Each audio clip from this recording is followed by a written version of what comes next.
আমার মনে হয় আল্লাহ যখন আমাদের লাইফ থেকে কাউকে নিয়ে যায় তার পেছনে অবশ্যই ভালো কোনো কারণ আছে। জীবন নিয়ে আমাদের ব্যক্তিগত পরিকল্পনা থাকাটাই স্বাভাবিক, কিন্তু আমাদের এটা মনে রাখতে হবে যে আল্লাহই সর্বশ্রেষ্ঠ পরিকল্পনাকারী।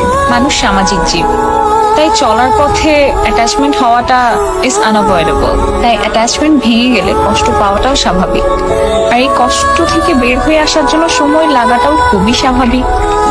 But don't forget that you deserve better and Allah has better plans for you. I know it's a very tough situation, কিন্তু এই সময়ে ইমোশনাল হয়ে যে কোনো রকম ভুল সিদ্ধান্ত নেওয়াটা মোটেই কাম্য নয়। তাই যে সিচুয়েশন হোক না কেন, প্লিজ ধৈর্য ধরুন। সেই মানুষটি যদি আপনার জন্য পারফেক্ট হতো তাহলে আল্লাহ কখনোই হয়তো বা তাকে আপনার জীবন থেকে নিয়ে যেত না।